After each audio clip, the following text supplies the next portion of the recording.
כמה מצוות מהתורה לדעתכם קשורות ליציאת מצרים? שממש כתוב שהמצווה הזאת קשורה ליציאת מצרים. באופן מפתיע, אזכור יציאת מצרים והיותנו עבדים במצרים מופיע הרבה מאוד בתורה.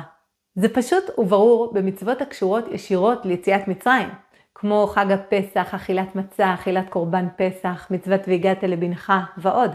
אבל יציאת מצרים מופיעה ב31 מצוות שונות בתורה, שחלקן ממש לא נראות קשורות לאירוע ממבט ראשון. בנוסף, יציאת מצרים מוזכרת בכ-60 מקומות בתורה.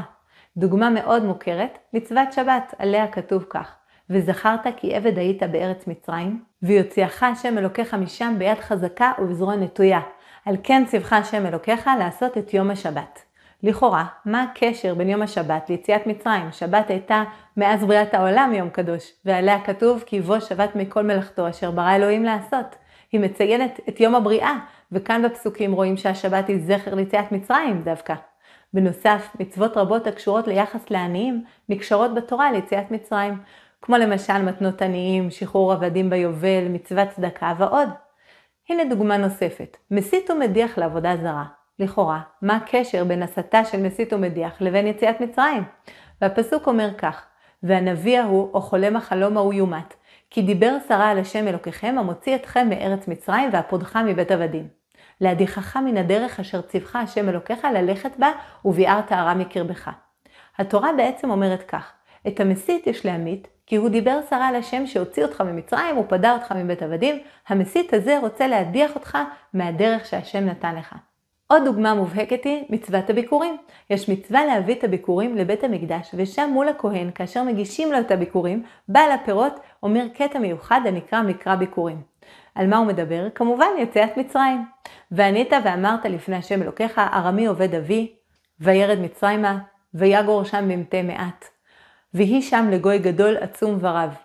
ויראו אותנו המצרים ויענונו ויתנו עלינו עבודה קשה, ונצעק על השם אלוקי אבותינו, וישמע השם את קולנו, וירא את עוניינו ואת עמלנו ואת לחצנו.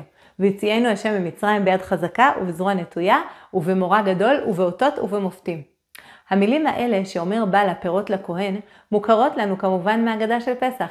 הן מתארות את התהליך הירידה למצרים, העינוי, הקריאה להשם, שמיעת השם את קולנו, והוצאת העם ממצרים על ידי השם בניסים רבים. אפילו הדיבר הראשון מתוך 10 הדיברות, אנוכי השם, האמונה באלוקים נקשרת ליציאת מצרים. אנוכי השם אלוקיך אשר הוצאתיך מארץ מצרים מבית עבדים.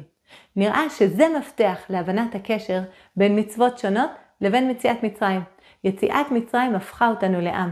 ההמשך הטבעי של היציאה ממצרים הייתה קבלת התורה שהיא דרך החיים שהשם נתן לנו. יציאת מצרים אם כן היא האירוע המרכזי שאליו חוזרים שוב ושוב.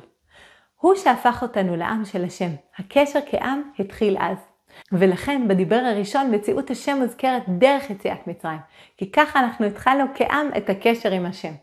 נכון שהשם הוא גם בורא העולם. ולא כתוב אני השם אלוקיך שבראתי את העולם. כי אנו כעם לא היינו שם. ואילו ביציאת מצרים נכחנו ואנחנו זוכרים באופן רציף את הנס הזה ומעבירים אותו מדור לדור עד היום. המסית והמדיח מנסים לשבור את השרשרת הזאת, לשבור את הברית שנוצרה בינינו לבין השם, ואת המחויבות שלנו להשם ולמצוותיו. לכן כל כך מתאים להזכיר במצווה הזאת את יציאת מצרים. בנוסף לכך, שיציאת מצרים היא יום הולדתנו כעם, הדרך שבה השם הוציא אותנו ממצרים בניסים ובגילוי כוחו הגדול גם מלמד אותנו על יכולתו האינסופית של השם. מתוך האירוע של יציאת מצרים, אנו גם לומדים על כך שהשם יכול לפעול במציאות ולשנות כל מציאות כרצונו. השם משגיח עלינו ויש לו יכולת מוחלטת לפעול בעולם. היסוד הזה בא לידי ביטוי במצוות מקרא ביקורים. כל סיפור השתלשלות הירידה למצרים והגאולה של השם מראה על ההשגחה. אותה השגחה שגרמה לנו להגיע כעם לארץ ישראל וגם גרמה לפירות שלנו להבשיל ומהם הצטווינו להביא ביקורים. יסוד נוסף, הדאגה לעני, לגרי, ליתום, מתקשרת להיותנו עבדים במצרים.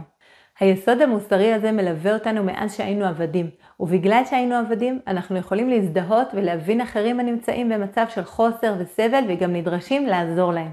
נראה שהזכור יציאת מצרים במצוות שונות בא להזכיר לנו את היסודות החשובים הנלמדים ממנה.